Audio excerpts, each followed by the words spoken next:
At 6:30 in the morning, relentless pounding shook my front door. A sheriff's deputy stood on the porch, papers in hand. Writ of possession. You have until 2 p.m. My name was printed there as if I were a stranger in my own home. Across the street, my daughter and son-in-law stood watching, silent, their faces satisfied. My daughter called out, "You should have signed when we asked nicely, Mom." Her husband added, "Pack your things. Today is the deadline." I didn't scream. I just asked the deputy one question, and his expression changed. Thank you so much for being here with me. Before we go any further, take a second to leave a comment and let me know where are you watching from today. Your presence truly matters, and I read every comment. And just a quick note, parts of this story are dramatized to support reflection and learning. Any similarities are coincidental, but the message shared here is meant to be genuinely helpful. The pounding started before my brain did. Heavy, deliberate knocks, not the kind a neighbor makes. This was the sound of authority, the kind that doesn't ask permission to wake you at 6:30 on a Thursday morning in late May. I sat up in bed, heart already moving faster than it should. The sunlight through my curtains was soft and golden, promising a beautiful spring day. But the knocking didn't match that gentleness. I reached for my robe hands, not quite steady. When I looked through the peephole, I saw a man in a tan uniform. A badge gleamed on his vest. Behind him, a patrol car sat at the curb. I opened the door with the chain still on. "Ma'am, are you Eleanor Mitchell?" "Yes." My throat felt dry. He held up a clipboard. "I'm Deputy Marcus Johnson with the County Sheriff's Office. I'm here regarding a court order." Court order. The words landed in my chest like stones. "A writ of possession, ma'am. An eviction order." He paused.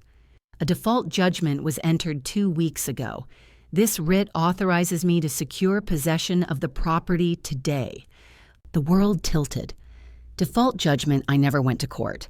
The court record shows service was completed. Without a stay order from a judge, I'm authorized to execute this writ.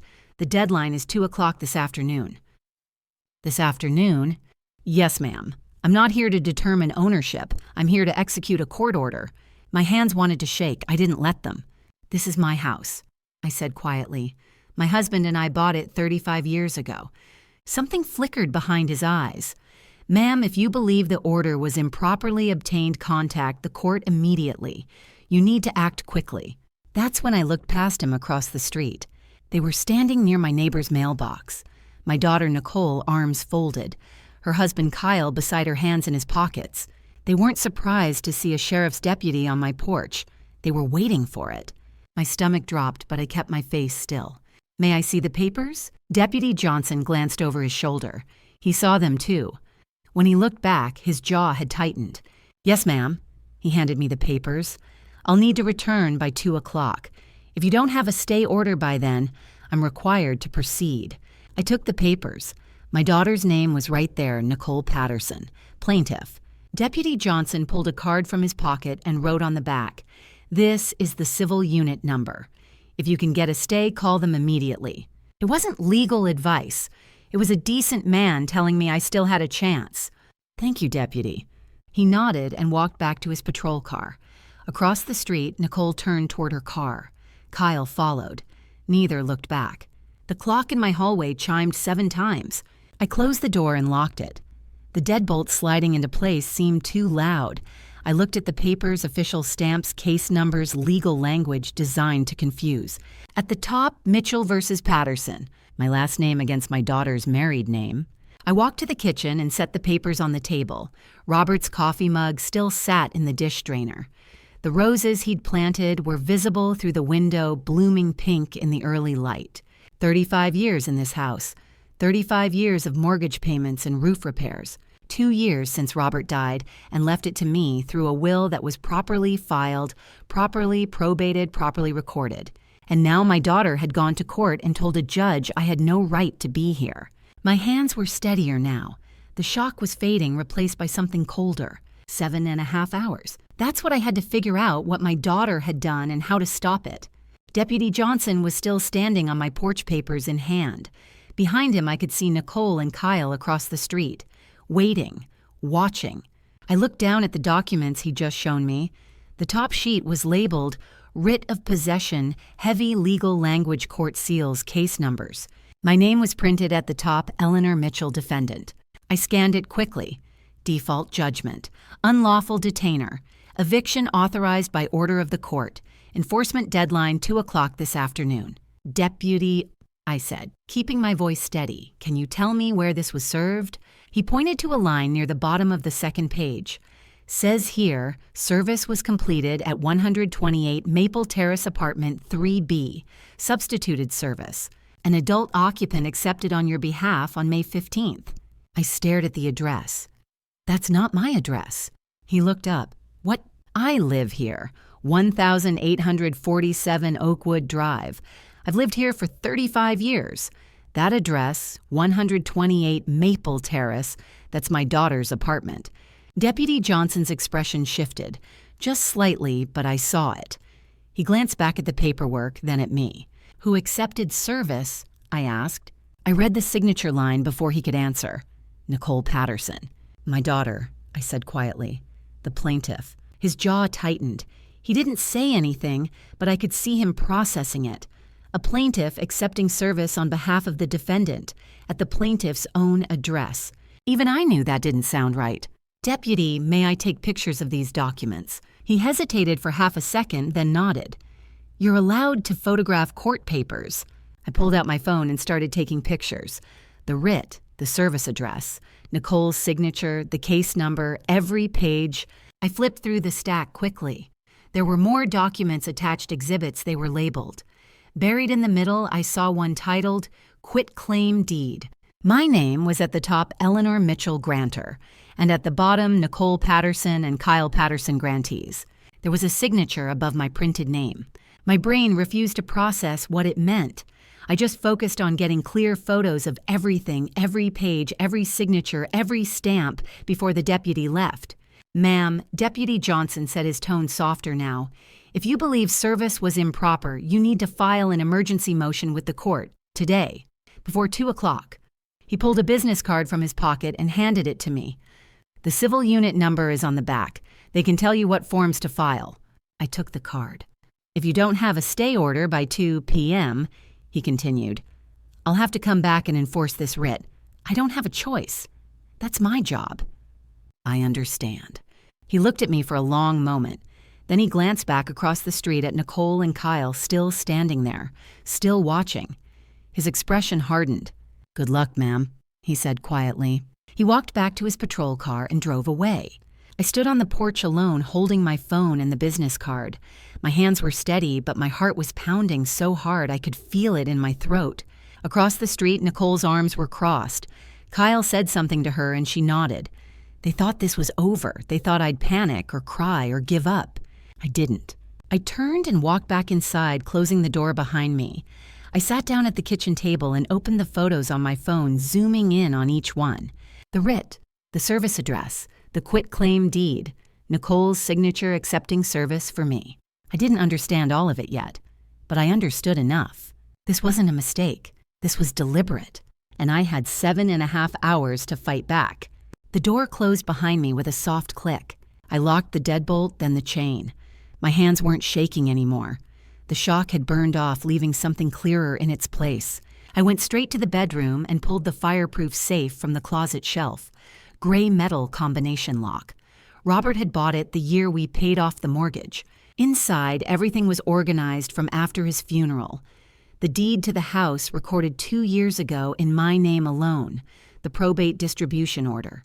Property tax bills going back 5 years, all paid. Homeowner's insurance current and active. Evidence that this house was mine. On the nightstand, a framed photo caught my eye. Nicole at 7, gap-toothed and grinning. I'd taken that picture on the front porch. I reached over and turned the frame face down. I couldn't think about that little girl right now. I carried the documents to the kitchen and spread them on the table. Then I checked the time. 7:45. The courthouse wouldn't open for another 15 minutes. I used the time to make copies, organizing everything into a folder. While the printer hummed, I wrote a timeline on a notepad. Default judgment writ issued, improper service. My phone buzzed. A text message from an unknown number. Mom, you're making this harder than it needs to be. Just accept it. in December. Nicole had sent this from a number I didn't recognize, but she'd signed it. Just accept it. Accept that my daughter had tried to take my home without telling me. I took a screenshot, added it to my evidence folder. At 8 o'clock, I grabbed my purse and walked out the back door to the garage. I didn't want to go out the front. The drive downtown took 20 minutes. I found parking across from the county courthouse, a tall limestone building that had stood in Charlotte longer than I'd been alive. The security checkpoint was busy with lawyers and people clutching folders. I put my things on the conveyor belt and walked through the metal detector. The security guard glanced at my folder. "You need directions, ma'am. Civil Division, 3rd floor. Elevators that way. Good luck." The elevator opened on 3 at 8:12. A sign pointed right Civil Division clerk's office. The hallway smelled like floor wax and old paper. When I reached the counter, there was already a line. 3 people ahead of me, all holding their own folders, their own emergencies. I took my place and waited. At 8:15 exactly, a clerk appeared and called, "Next." The line moved forward. One person went to the counter, then another, then the third. Each transaction seemed to take forever. Forms passed back and forth, questions asked, stamps pressed onto paper. I shifted the folder in my hands and watched the clock on the wall. 8:23, 8:27, 8:31. Every minute that passed was a minute closer to 2 o'clock. Finally, the woman ahead of me finished and stepped aside. Next, the clerk called. I walked up to the counter.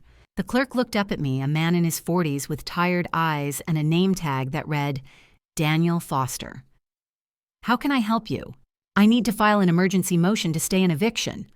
My voice came out steady. "The writ is being executed at 2 o'clock today." His eyebrows rose. "That's soon." "Yes, and I was never properly served." The plaintiff signed the service documents themselves. He typed something into his computer, then looked back at me. "Do you have the case number?" I slid the writ across the counter. He picked it up, read it, and his expression changed as he typed the case number into his system. Then he went very still, staring at his screen. "Ma'am," he said slowly, "I need to show you something." He turned his monitor slightly so I could see. On the screen was a list of court filings, case documents, exhibits, and there listed as Exhibit C was something that made my stomach drop. Quitclaim deed, Eleanor Mitchell to Nicole Patterson and Kyle Patterson. A deed, transferring my house to my daughter and son-in-law.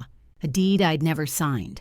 By 8:30, I was standing at the civil clerk's counter on the 3rd floor of the Mecklenburg County Courthouse. A man in his early 40s looked up from his computer. His name tag read Daniel Foster. "I need to file an emergency motion to stay enforcement of a writ of possession," I said. He took the paperwork, I handed him the writ, the service returned my driver's license and scanned it quickly. Case number 2025-CV-8847, Mitchell versus Patterson. He typed it into the system. His eyes moved across the screen. "I see it. Default judgment entered May 15th. Writ issued yesterday." He looked up. "You're the defendant." "Yes." "And you're representing yourself?" "I am." He nodded and pulled up a blank form. "All right. Let's get the motion filed. You'll need to state your grounds why the court should stop the eviction." "Improper service," I said, "and fraudulent documents." He paused. "Fraudulent?" "Yes." Daniel clicked through the case file. "There are attachments here. Let me pull them up." He opened the first one. A scanned image filled the screen, a quitclaim deed.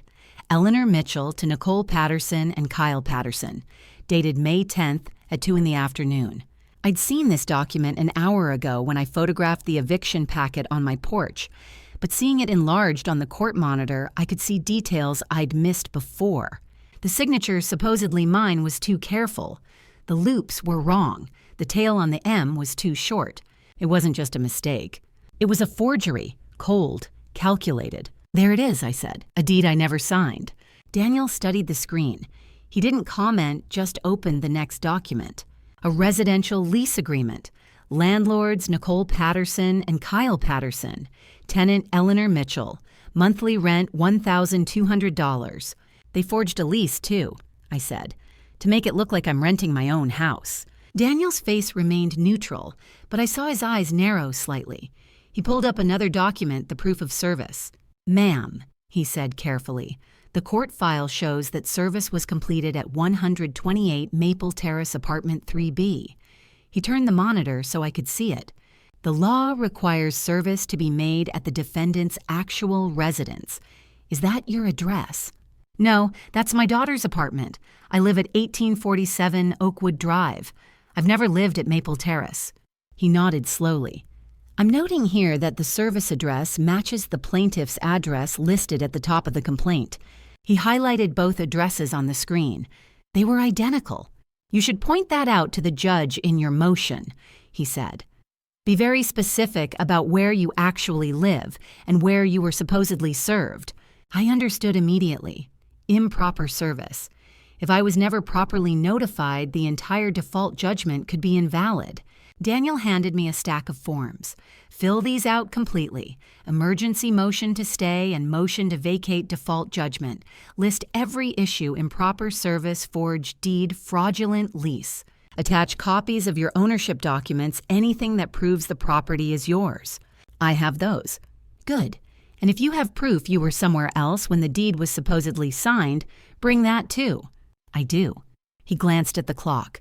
Judge Whitman handles emergency motions in Department 14. She has a 1 o'clock docket. If you get this filed by 11, I can try to get you on today's calendar. Today. The writ is enforceable at 2 p.m., he said. If you don't have a stay by, then it's over. I took the forms and sat down on a bench in the hallway. My hands were shaking now, not from fear, but from adrenaline. 3.5 hours. I started filling out the forms. My handwriting was steady, deliberate.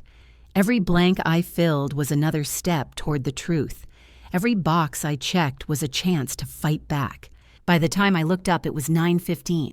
I had the first piece of evidence, but I needed more. I sat on the courthouse bench with the folder open in my lap, reviewing the documents I'd just filed. The emergency motion was complete. Daniel had promised to get it in front of Judge Whitman by 1 o'clock. Pastor Green was on his way with the sign-in log from May 10th. But as I scanned the forged deed one more time, something nagged at me. Why May 10th? Nicole and Kyle could have chosen any date to fake my signature, but they'd picked a specific Wednesday afternoon, a time when they knew I'd have an alibi. It didn't make sense, unless they'd planned for that, too. I pulled out my phone and scrolled back through my text messages. There, early May, a series of messages from Nicole. Hey, Mom, just checking in. How are you feeling? You seemed a little distracted last week. Everything okay? At the time, they'd seemed like normal concern. But looking back, there was something off about them. Something calculated. Then I found it May 2nd. She'd stopped by the house unannounced. Mom, I've been worried about you, she'd said, sitting across from me at the kitchen table. Her voice had been soft, but her eyes had been sharp. Worried about what? Your memory. She'd leaned forward, her expression carefully arranged into concern. Do you ever forget things, lose track of time? Feel confused? I'd laughed. Nicole, I'm 62. I'm not senile. I'm not saying that. But her tone suggested otherwise. It's just, Dad's been gone 2 years and you're living alone in this big house. If you ever felt like things were slipping, we could help. There are doctors who specialize in, I don't need a doctor, I'm fine. She dropped it after that. But over the next few days, she'd circled back little questions, little comments. Did you forget we talked about this? You already told me that story. I'd brushed it off at the time. Now sitting in this courthouse hallway, I understood. She was planting seeds. If I seemed forgetful or confused, she could argue I had signed those documents I just didn't remember, or that I wasn't competent to manage my own affairs, that I needed someone to step in, someone like her. My jaw tightened. On May 6th, 4 days after that conversation, I'd called Dr. Stephen Wright's office and made an appointment, not because I believed Nicole's insinuations, but because I wanted proof that they were false. The evaluation had been thorough, memory recall pattern recognition, problem-solving tasks. Dr. Wright had scored it himself, then looked up at me with a slight smile. 30 out of 30, Mrs. Mitchell, perfect score. You're sharper than most people half your age. I'd thanked him, filed the report at home, and thought nothing more of it. Until now. I pulled up Dr. Wright's office number and dialed. Wright Medical Associates, this is Carla speaking. Carla, this is Eleanor Mitchell. I was in for a cognitive evaluation on May 6th. I need a certified copy sent immediately. It's for a court hearing this afternoon. There was a pause. A court hearing. My daughter is trying to claim I'm mentally incompetent. I need documentation proving otherwise. I'll email it to you right now. What's your address? I gave it to her, and less than 2 minutes later, my phone buzzed. Subject cognitive assessment results. Eleanor Mitchell, May 6th. I opened the attachment. Official letterhead, Dr. Wright's signature, and the score 30 out of 30. Cognitive function normal. No impairment detected. I forwarded it to Daniel with a single line, Exhibit E. They're going to claim I'm incompetent. This proves I'm not. Then I sat back and stared at the ceiling. Nicole hadn't just forged a deed. She'd spent weeks laying groundwork, planting doubt about my mental state, asking leading questions, building a narrative. She'd planned this carefully, but so had I. Without even knowing I was doing it, I'd built my own defense. The cognitive evaluation, the church volunteer log, the documents proving ownership. Every piece of paper in this folder was an answer to a lie she hadn't even told yet. I looked down at my phone. 9:45. 3 hours and 15 minutes until the hearing. Nicole thought she'd been clever. She had no idea what was coming. At 11 o'clock, I took the elevator down to the second floor. The county recorder's office was in the same building as the courthouse, a convenience I hadn't appreciated until now. 2 hours until the hearing. 2 hours to shore up every crack in my case. The office was quiet, just a few people waiting at the counter. I approached the desk where a woman with dark hair and reading glasses was reviewing a stack of documents. "Excuse me, I need to place a fraud alert on my property." She looked up. "I'm Jennifer Walsh. What's the address?" 1847 Oakwood Drive, Pinehurst. She typed it into her system, then frowned. "There's a recent recording here. Quit claim deed filed May 10th. Is that the document in question?" "Yes, I never signed it." Her frown deepened.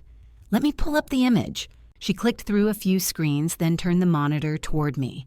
There it was, the forged deed scanned in black and white, my supposed signature at the bottom, and in the corner, the notary block. Jennifer leaned closer, squinting at the screen. Then she zoomed in. "Wait, look at this." She pointed to the notary commission number. At first glance, it looked fine, but when she enlarged it, I saw what she'd noticed, a thin line cutting through one of the digits. A correction. Someone had crossed out a number and written over it. "That's not allowed," Jennifer said flatly. "Any correction to a notary commission number invalidates the document. This should have been rejected when it was submitted." "Can you print that?" I asked. "With the correction visible?" "Absolutely." She adjusted the contrast, highlighting the strike-through, then sent it to the printer. A moment later, she handed me a crisp copy with the irregularity circled in red ink. "I'm placing a fraud alert on the parcel right now," she said, typing quickly. "Anyone trying to transfer or encumber this property will be flagged, and I'm noting the notary irregularity in the system."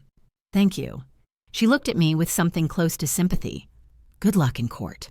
I took the printout, but I didn't leave immediately.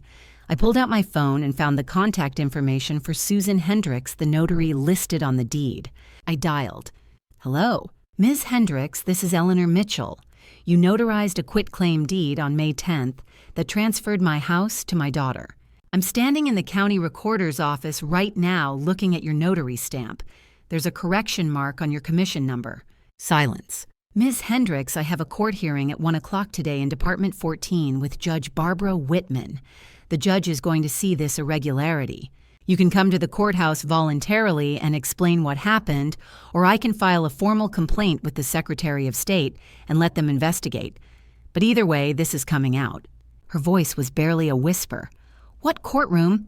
"Department 14, Judge Whitman, 1 p.m. She hung up. I didn't know if she'd show up, but I'd given her the choice and the warning. I rode the elevator back up and stepped outside onto the courthouse lawn. The May sun was warm on my face.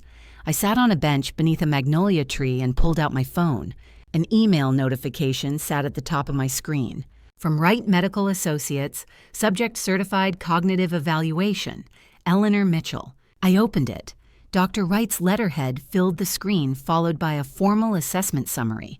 MMSE score 30 out of 30. Clinical impression. No cognitive impairment detected. Patient demonstrates excellent memory reasoning and executive function. I forwarded it to Daniel Foster with a note, Exhibit D, proof of mental capacity. By the time I looked up, it was almost noon. I saw him before he saw me. Pastor Green walking up the courthouse steps with a folder under his arm. Eleanor. Michael. I met him halfway. Thank you for coming. He opened the folder and handed me the sign-in log. There on the page for May 10th was my signature. Time in 1:30 p.m. Time out 4:15 p.m. You were there the whole afternoon, he said. I remember talking to you around 2:30 about the delivery routes for the next week. I stared at the page. Proof in ink that I couldn't have been signing a deed at 2 o'clock. Will you testify to that? I asked. Of course. I added the log to my folder. Deed fraud. Service fraud. Notary irregularity. Alibi with witness corroboration. Cognitive evaluation. I looked at my phone. 12:30. Time to go to court. At 12:35, I stood alone in the courthouse restroom staring at my reflection. 5 minutes until I had to walk into that courtroom. 5 minutes until I faced my daughter and her husband in front of a judge. I pulled out my phone and opened my voice memos. There it was, buried in a folder I'd labeled April Backup. Kitchen conversation, N&K, April 28th. I pressed play just to make sure it was still there. Kyle's voice came through tinny, but clear.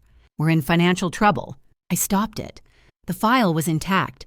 I'd backed it up to 3 different places, cloud storage, my laptop, and external drive. They didn't know it existed. They had no idea. I closed my eyes and let myself remember. It had been late April 4 weeks ago. Nicole had texted that morning asking if she and Kyle could stop by. Nothing unusual. But when they'd arrived, something felt wrong. The way Kyle kept glancing at Nicole. The way Nicole kept her arms crossed her jaw tight. We'd sat at the kitchen table, the same table where Robert and I used to have coffee every morning. I'd set my phone down between us, screen side down recording app already running. Mom, we need to talk, Nicole had started. Kyle had cut her off. We're in financial trouble, serious debt. Credit card's a bad investment. We need this house. I'd stared at him. What? We need you to sign it over to us, he'd said, as if it were the simplest thing in the world. We can sell it, pay off what we owe, start over. This house isn't the solution to your problems, I'd said slowly, and it's not for sale. We're not asking you to sell it, Nicole had said. Her voice had been flat, detached. We're asking you to transfer it to us. Family. No. Kyle's expression had hardened. Then we'll find another way. I'd felt a chill run down my spine. What does that mean? Nicole had leaned forward, her eyes meeting mine with a coldness I'd never seen before. It means we'll do what we have to do, with or without your permission. Are you threatening me? Neither of them had answered. Kyle had stood first and Nicole had followed. They'd walked out without another word. I'd sat there for a long time after they left, listening to the recording playback. Their voices, their threats, their plan laid bare in my kitchen. I opened my eyes and looked down at my phone again. April 28th. 3 weeks later, a forged deed had appeared in the county records dated May 10th. 3 weeks after that threat, they'd tried to take my house using fake documents and a falsified signature. Premeditation, conspiracy, all of it captured in a 4-minute audio file. I checked the backup one more time, cloud laptop, external drive, all there. If they tried to claim I'd fabricated it, I had metadata, timestamps, proof that the recording existed weeks before the deed was forged. I slipped my phone back into my pocket and took a breath. Nicole and Kyle thought they'd been so careful, forging the deed, manipulating the notary, filing for eviction at an address I didn't live at. They'd built an entire fraud piece by piece, assuming I had no idea it was coming. But I'd known. Not the details, not the forgery or the fake lease or the fraudulent service, but I'd known something was wrong the moment they'd sat down at that table and demanded my house. And I'd hit record. I glanced at the time, 12:40. The hearing was about to begin. Nicole and Kyle would walk in with their lawyer, confident that I had nothing. No proof, no defense. They had no idea I was about to play them their own words. I pushed open the restroom door and walked toward the courtroom. Time to let them hear what I'd heard. I stepped out of the restroom and saw them immediately. Nicole, Kyle, and a man in a dark gray suit with silver hair carrying a leather briefcase. He had the polished look of someone who spent a lot of time in courtrooms, confident posture, crisp white shirt, expensive watch. Attorney David Brennan. I'd seen his name on the eviction paperwork. They were standing near the courtroom entrance heads close together, speaking in low tones. Nicole saw me first. Her expression didn't change, no surprise, no guilt, just cold calculation. Kyle nudged Brennan and the three of them turned toward me. Brennan approached with his hand extended, a practiced smile on his face. Mrs. Mitchell, David Brennan, I represent your daughter and son-in-law. Perhaps we can settle this before we go in front of the judge. Save everyone some time. I didn't take his hand. I don't think so. His smile tightened. Mrs. Mitchell, I understand this is emotional, but this isn't emotional, I said evenly. This is fraud. Nicole stepped forward. Mom, you're embarrassing yourself. You're making this so much harder than it needs to be. I looked at her. Really looked at her. This was the girl I'd raised. The girl I'd sat up with through nightmares and fevers. The girl whose wedding I'd paid for. And now she was standing in a courthouse hallway trying to gaslight me into giving up my home. Harder for who? I asked quietly. Kyle cut in, his voice smooth and patronizing. Eleanor, you're not thinking clearly. We know this has been confusing for you. That's why we're here to help, to make sure you don't hurt yourself financially. I'm not confused, I said. Mom, Nicole's tone sharpened. You don't even remember signing the papers, do you? You've been forgetful. We've all noticed. The judge is going to see that too. And there it was, their strategy laid out in the courthouse hallway like a blueprint. They were going to claim I was elderly and incompetent, that I had signed the deed I just didn't remember, that I was a danger to myself and needed them to step in. Kyle leaned closer, lowering his voice as if he were speaking to a child. We're trying to protect you. Before you do something you can't take back. I haven't done anything. I said, my voice steady. You forged my signature. You filed fraudulent documents. You committed a crime. Brennan held up a hand. Mrs. Mitchell, those are serious accusations. If you can't prove them, you're going to find yourself in a very difficult position. I can prove them. Nicole laughed, short, sharp, bitter. With what you have nothing. I didn't answer. I just looked at her. The courtroom door opened and a bailiff stepped out. Mitchell versus Patterson. Judge Whitman is ready. The hallway went quiet. I picked up my folder from the bench where I'd set it and walked toward the door. As I passed Kyle, I heard him mutter under his breath to Brennan, just loud enough for me to catch. She's got nothing. This'll be over in 30 minutes. I kept walking. Inside the courtroom was smaller than I'd expected. Wood paneling, fluorescent lights, a handful of empty benches. At the front, behind a raised desk, sat Judge Barbara Whitman, a woman in her early 50s, with short dark hair and sharp eyes that seemed to take in everything at once. I took my seat at the defendant's table on the left. Nicole, Kyle, and Brennan sat at the plaintiff's table on the right. The bailiff closed the door. Judge Whitman looked down at the paperwork in front of her, then up at both tables. Let's begin, she said. I folded my hands on the table and waited. Kyle thought I had nothing. He was about to find out how wrong he was. All rise. The bailiff's voice cut through the quiet. I stood, my hands resting on the folder in front of me. Across the aisle, Nicole, Kyle, and Brennan rose in unison. Judge Barbara Whitman stepped through the door behind the bench, black robe, sharp eyes already scanning the room. She took her seat. Please be seated. We sat. Judge Whitman adjusted her reading glasses and glanced down at the papers in front of her. This is Mitchell versus Patterson, case number 2025CV8847. Emergency motion to stay enforcement of a writ of possession and to vacate a default judgment. Mrs. Mitchell, you're representing yourself. Yes, Your Honor. And you are, she turned to Brennan. David Brennan, Your Honor, representing the plaintiffs Nicole Patterson and Kyle Patterson. Judge Whitman nodded.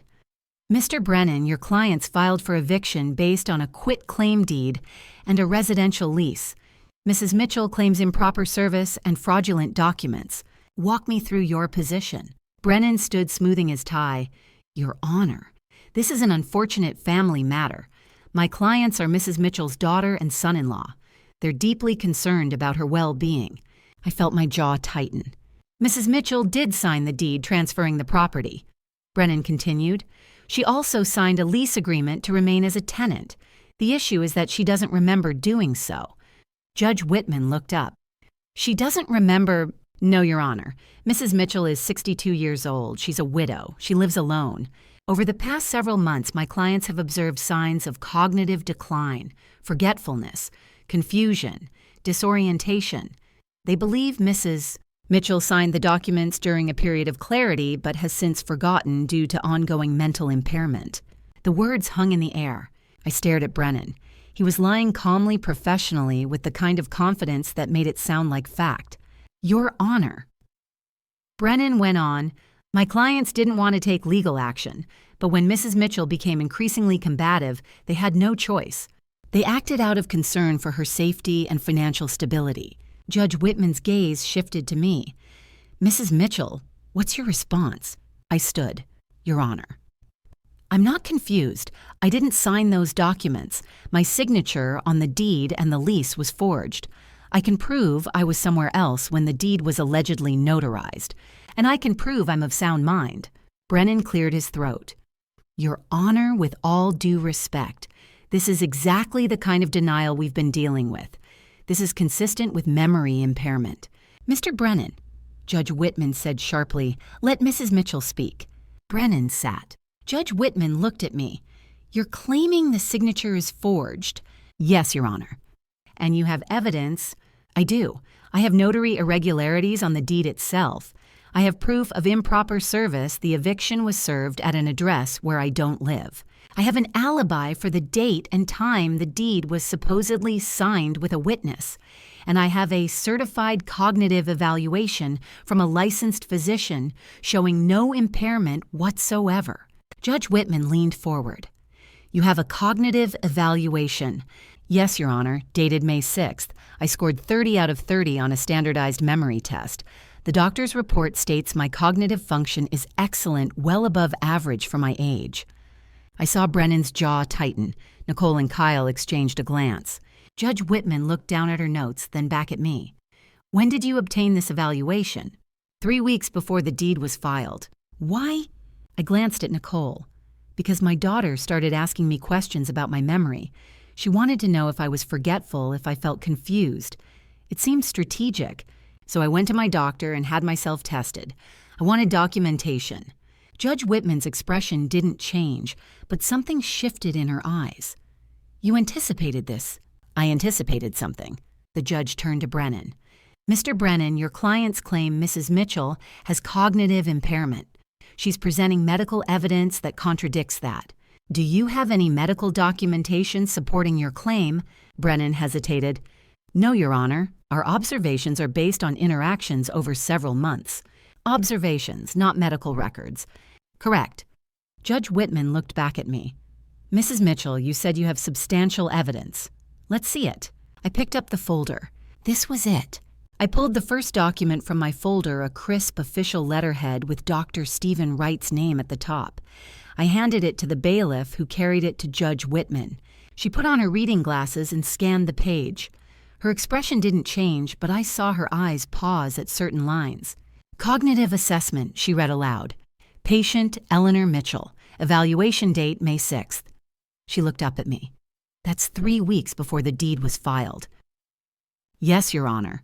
She continued reading. MMSE Mini Mental State Examination. Score 30 out of 30. She paused. That's a perfect score. Yes, Your Honor. Judge Whitman flipped to the second page. Clinical impression patient demonstrates excellent memory, reasoning, and executive function. Cognitive performance well above average for age group. No impairment detected. She set the document down and looked at me. Why did you get this evaluation, Mrs. Mitchell? Because my daughter started asking me questions, I said. In early May, around the 2nd or 3rd, she came to my house and asked if I was feeling forgetful, if I was confused, if I lost track of time. It felt deliberate, like she was planting something. So I called my doctor and scheduled a cognitive evaluation. I wanted proof that I was fine. Judge Whitman's gaze shifted to Nicole. You asked your mother if she was confused. Nicole's face flushed. I was concerned. She's living alone, and I thought, you thought she had cognitive decline. Yes. And you told your attorney that. Nicole hesitated. We told him we thought she was having problems.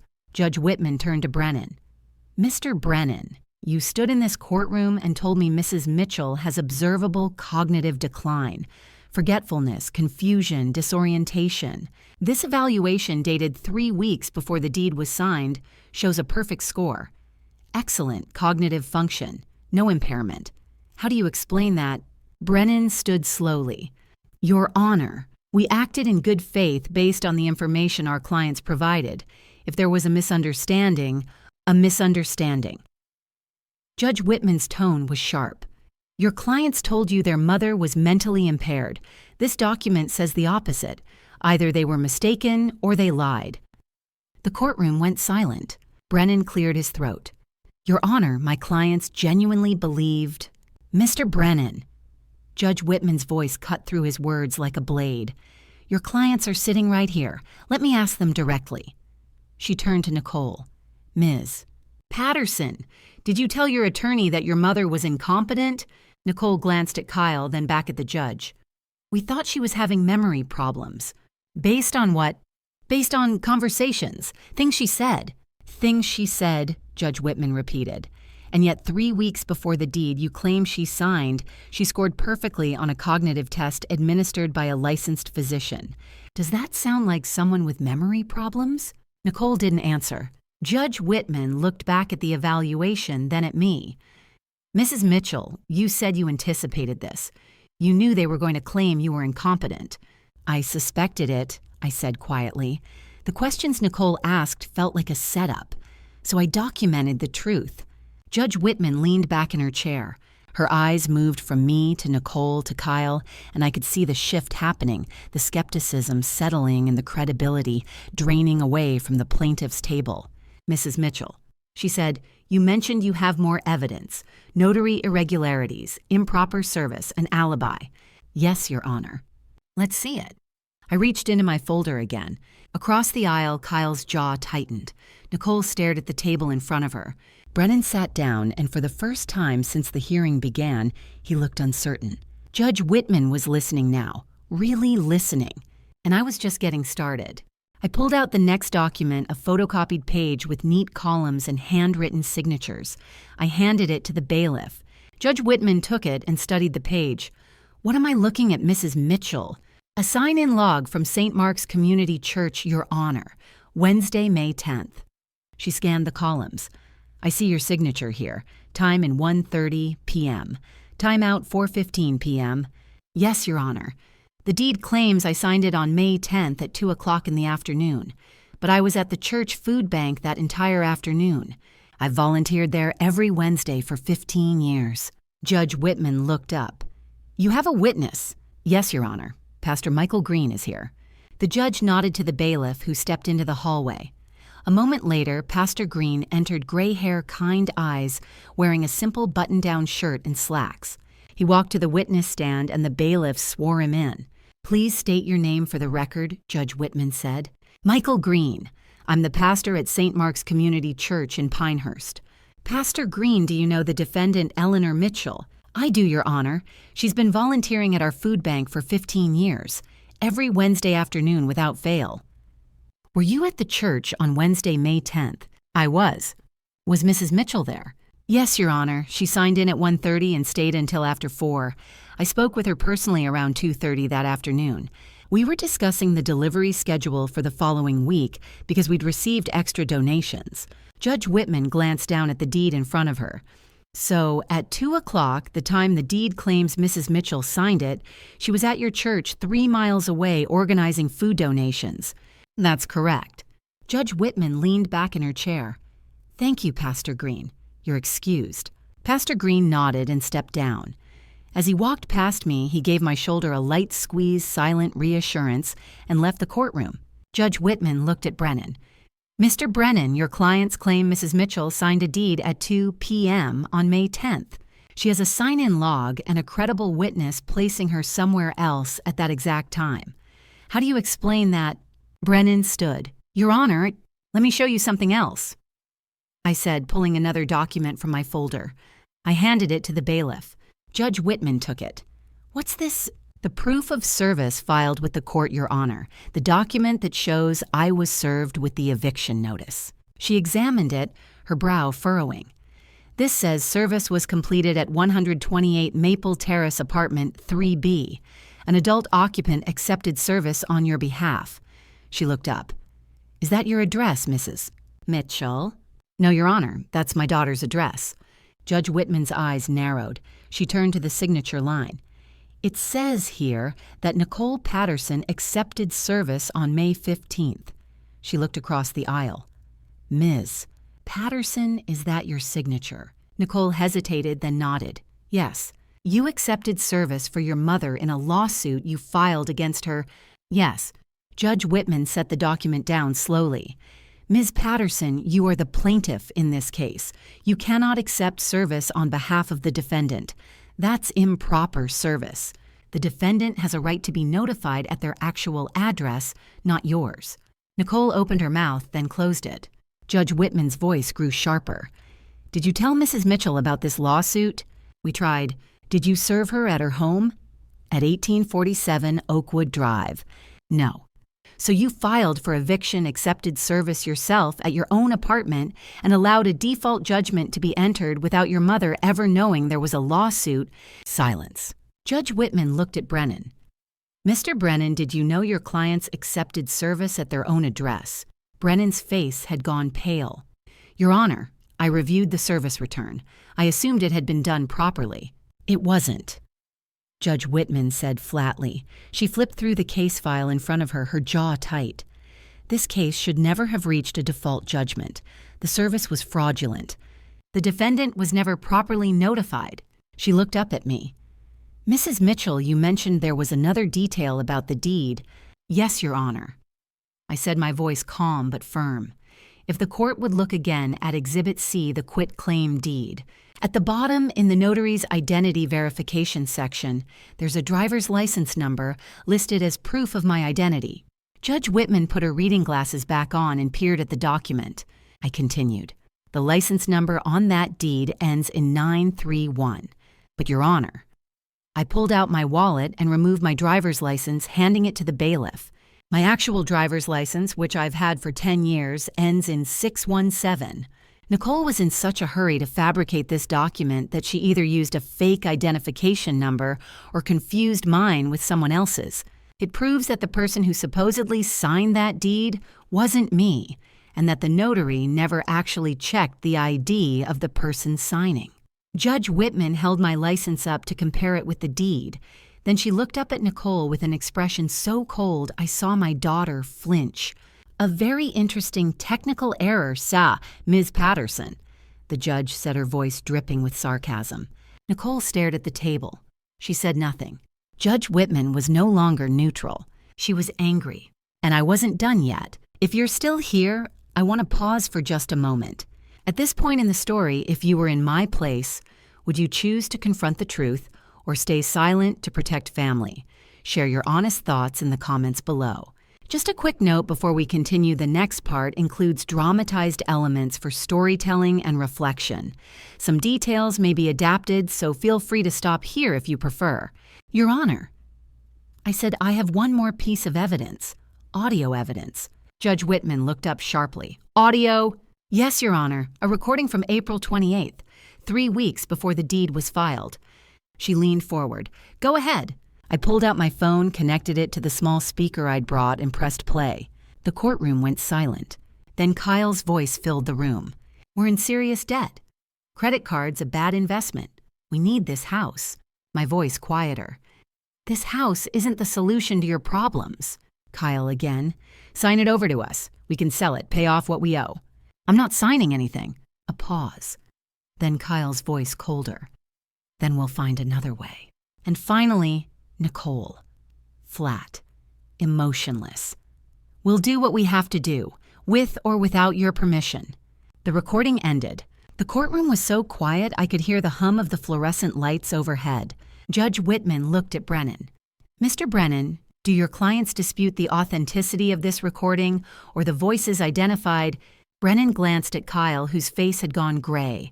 Nicole stared at the table in front of her, saying nothing. Your Honor. Brennan said slowly, I would need a moment to consult with my clients. You have 10 seconds. Brennan leaned over and whispered urgently to Kyle and Nicole. Kyle shook his head slightly. Nicole didn't move.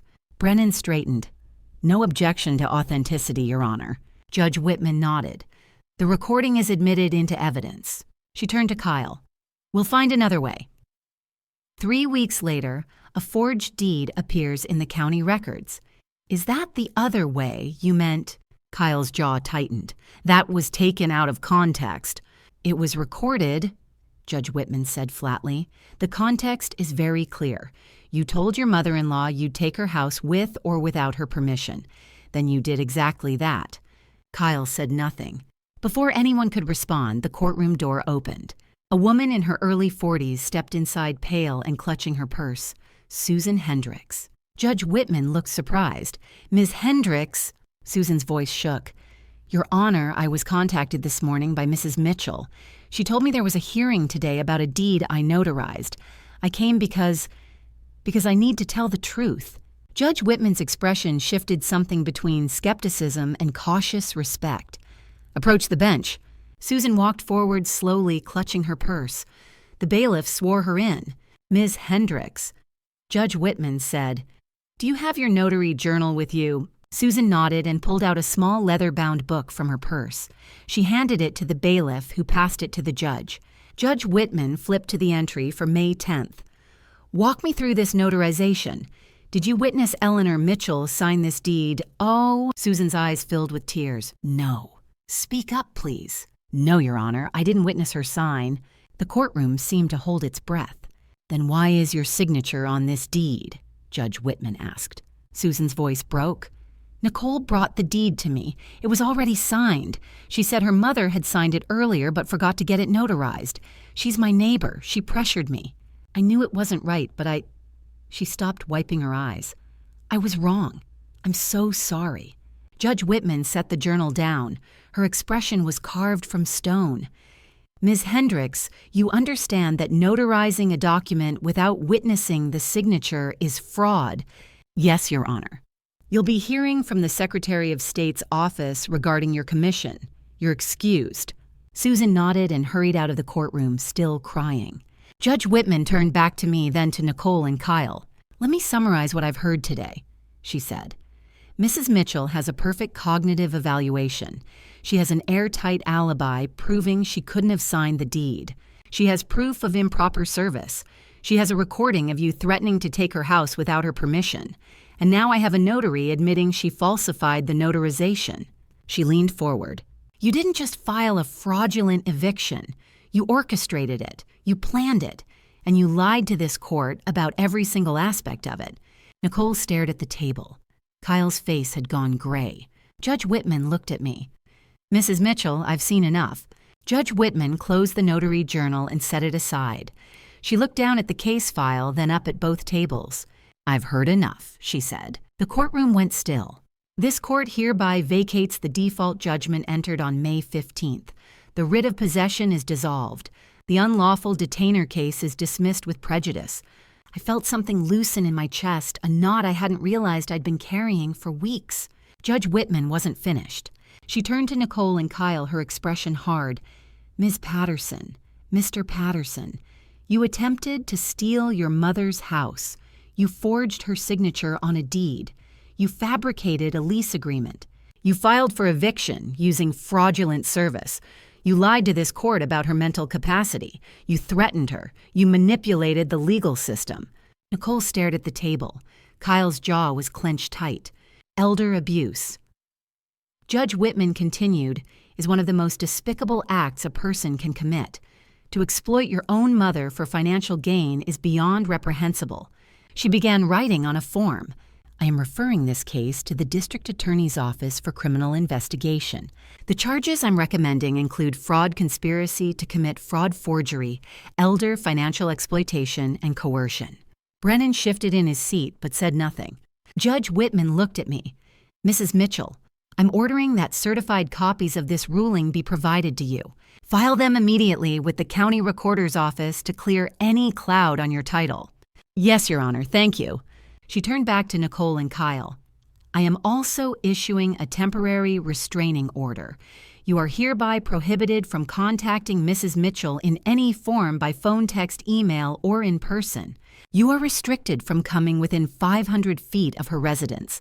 Violation will result in immediate arrest." Nicole's face flushed, but she didn't look up.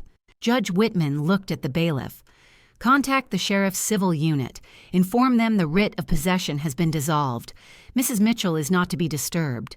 "Yes, Your Honor." She turned to her notes one more time. As for Miss Susan Hendricks, her notary commission will be referred to the Secretary of State for revocation proceedings. Judge Whitman picked up her gavel. "This case is closed. Court is adjourned." The gavel struck the bench with a sharp crack that echoed through the courtroom. It was over. Nicole and Kyle stood. Brennan gathered his papers quickly, not meeting anyone's eyes. The three of them walked toward the exit. No apology, no acknowledgement, no remorse. Just silence. They weren't sorry for what they'd done. They were sorry they'd been caught. I stayed seated watching them disappear through the doorway. The bailiff approached and handed me a folder. "Certified copies of the orders, ma'am. Judge Whitman had them prepared while you were presenting evidence." I took the folder. Inside were the court's orders vacating the default judgment, dissolving the writ, dismissing the case, issuing the restraining order. All of it official signed, stamped. Proof that I'd won. I stood slowly, picked up my own folder, the one I'd filled with evidence over the course of one frantic morning, and walked toward the exit. Deputy Marcus Johnson was waiting in the hallway. When he saw me, he straightened. "Mrs. Mitchell," he said quietly, "I heard what happened. I'm glad it worked out. Thank you, Deputy, for everything." He nodded. "You did good." I walked past him through the courthouse doors and out into the May afternoon. The sun was bright, the air was warm, and my house was still mine. I stepped out of the courtroom at 2:45. The hallway was quieter now, most of the morning's crowd had cleared. But Pastor Green was still there, sitting on the same bench where I'd waited hours earlier. He stood when he saw me. "Is it over?" "Yes, the case was dismissed. Criminal charges have been referred to the DA." He exhaled relief, crossing his face. "Thank God." "Thank you," I said, "for coming, for testifying, for the log. Eleanor, you've been part of our community for 15 years. Of course I came." I nodded, not trusting myself to say more. "Do you need anything?" he asked gently. "No, I just need to finish filing the paperwork." He squeezed my shoulder, the same gesture he'd given me in the courtroom. "Call if you need anything. Anything at all." I watched him walk toward the elevators, then turned and headed back to the county recorder's office on the second floor. Jennifer Walsh looked up when I walked in. "Mrs. Mitchell, I heard the ruling came down. Congratulations." I handed her the certified copies. "I need these recorded." The judge said to clear the cloud on the title. She took the documents and scanned them quickly, her expression shifting to something like satisfaction. "The fraudulent deed has been voided by court order. I'll record these immediately. Your property is protected. Thank you for everything you did this morning. The notary irregularity, you caught it. It's my job," she said, but she smiled. "I'm glad it helped." I left the office with another set of stamped copies in my folder and took the elevator down to the lobby. Outside, the afternoon sun was still warm. I blinked against the brightness and saw a familiar figure standing near the courthouse steps. Frank Dalton, my neighbor. He was holding his hat in his hands. "Frank, Eleanor." He walked over, his face serious. "I heard there was a hearing today. Justice served." "Yes," he nodded slowly. "Good, that's good. If you need anything, if they come back around, you call me or call the police. Don't hesitate." "I won't. There's a restraining order now." "Good," he said again. Then quieter. "I'm sorry it came to this. Family shouldn't do that to family." "No," I said, "they shouldn't." He put his hat back on and tipped it slightly. "Welcome home, Eleanor." I walked to my car in the courthouse parking lot, slid into the driver's seat, and closed the door. And then finally alone, my hands started to shake. I gripped the steering wheel and took 3 deep breaths in through my nose, out through my mouth. The adrenaline that had carried me through the morning was draining away, leaving exhaustion in its place. Tears pressed at the corners of my eyes, but they didn't fall. I wouldn't let them. Not yet. I thought of Robert, of the house we'd bought together 35 years ago, the place where we'd raised Nicole, the place where I'd sat with him during his last days holding his hand, promising I'd be okay. I kept it, I thought. I kept our house. I started the car and pulled out of the parking lot, driving through downtown Charlotte and onto the highway toward Pinehurst. The roads were familiar. The late afternoon light was golden. Everything looked the same as it had this morning. But nothing was the same. I pulled into my driveway at 4:30. The house stood there just as I'd left it, brick facade front porch, Robert's rose bushes along the walkway. It looked the same. But it was safe now, protected, mine. I sat in the car for a moment, staring at the front door. Then I picked up my folder, got out, and walked inside. I was home. 3 months later, late August, I sat at the kitchen table with a letter from the district attorney's office. Nicole and Kyle had pled guilty on August 18th.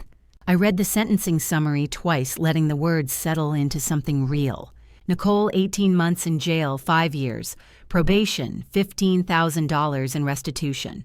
Kyle, 24 months in jail, 5 years probation, $20,000. The restraining order was now permanent, effective for 10 years. They were prohibited from contacting me in any form. No calls, no letters, no messages through third parties.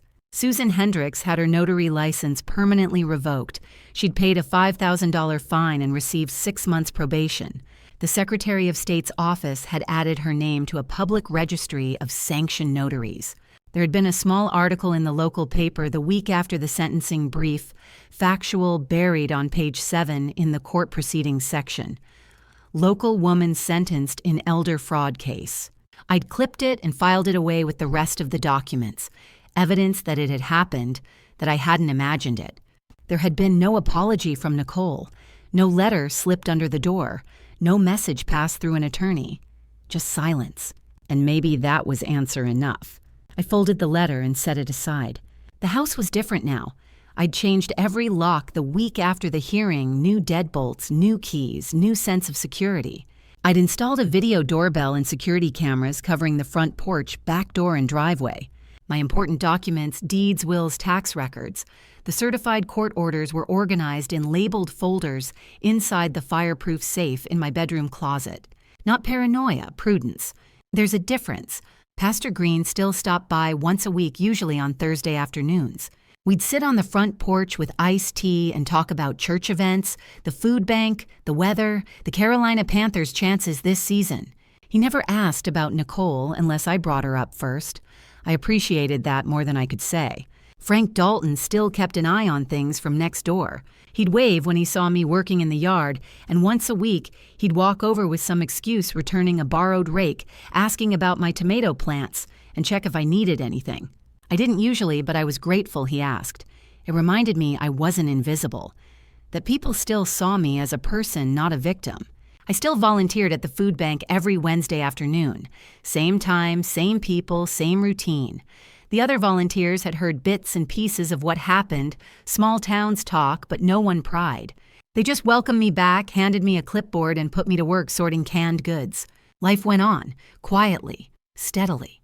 Robert's rose bushes were thriving. I tended them every morning, deadheading spent blooms, checking for aphids, watering when the soil felt dry. Sometimes I talked to him while I worked the way I used to when he was still here. We did good, didn't we? I think he would have been proud.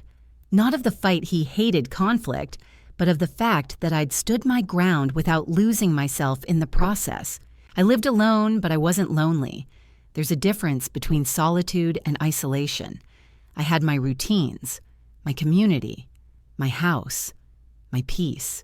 Every morning I woke up, checked the security cameras on my phone, poured a cup of coffee, and sat on the front porch. The neighborhood was quiet. The air smelled like cut grass and honeysuckle. Safe. I still had Nicole's childhood photos on the wall in the hallway. A little girl in pigtails holding a stuffed rabbit, laughing on a swing set, blowing out birthday candles. That child had existed once. She'd been real, and I mourned her more than I mourned the woman she'd become. I didn't know when she'd changed. Maybe it had been gradual, small choices, small compromises, until one day she woke up and didn't recognize herself. Maybe it had always been there, hidden beneath good manners and forced smiles. I'd probably never know. But I'd learned things. I'd learned that you can love people and still protect yourself from them. That family doesn't mean blind loyalty. That documentation can save your life. That staying calm is a strategy, not a weakness. That age doesn't equal incompetence. That you have every right to defend what's yours, even from the people who share your name. Losing my daughter to greed hurt worse than any eviction notice ever could. But I survived it, and I kept my dignity. If your own child tried to steal your house, would you fight back? Or would you let guilt and love convince you to surrender? I chose to fight. Not with rage or revenge, but with paperwork, patience, and the truth. Because sometimes the greatest betrayal teaches the hardest lesson you deserve protection, even when the threat comes from your own blood. Especially then, the house is still mine. The roses are still blooming. The mortgage was paid off years ago, and the deed, the real one, is locked in my safe. And every morning when I wake up in the house Robert and I built together, I don't hear pounding at the door anymore. I hear birds singing outside the window. Mourning doves, cardinals, the occasional blue jay. And that silence, that peace, sounds like victory. If you're hearing my story and thinking it could never happen to you, don't be so sure. I never imagined my own daughter would try to steal my home. But God has a way of revealing truth when we need it most, and He gave me the clarity to see what was coming before it was too late. Don't be like me in one way. Don't wait until someone threatens you to start protecting yourself. Document everything. Keep records. Verify signatures. These family drama stories happen more often than you think, and the victims are usually grandmothers who trusted too much and verified too little.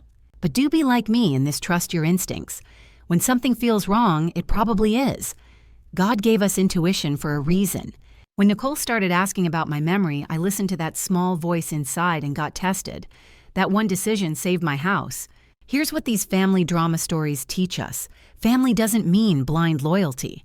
Love doesn't mean letting people harm you, and age doesn't mean helplessness. I was 62, living alone, and they assumed I'd be easy to manipulate. They were wrong. God doesn't promise we won't face betrayal, but He promises we have the strength to survive it. Every Wednesday at that food bank, I saw His faithfulness in the people who showed up for me. Pastor Green Frank, Jennifer Deputy Johnson. Community matters, faith matters. And grandma's stories like mine aren't about weakness, they're about resilience. So protect what's yours. Stay sharp. Keep your documents organized. And remember, if someone tries to take what you've built, you have every right to fight back, not with rage, but with truth. Because paperwork, my friends, is mightier than manipulation. And that's a lesson worth remembering. Final note. This content contains dramatized storytelling elements for educational purposes. Some details are fictionalized, but the lessons and messages are entirely valuable. If this style doesn't resonate with you, that's okay. Please seek content that better fits your needs.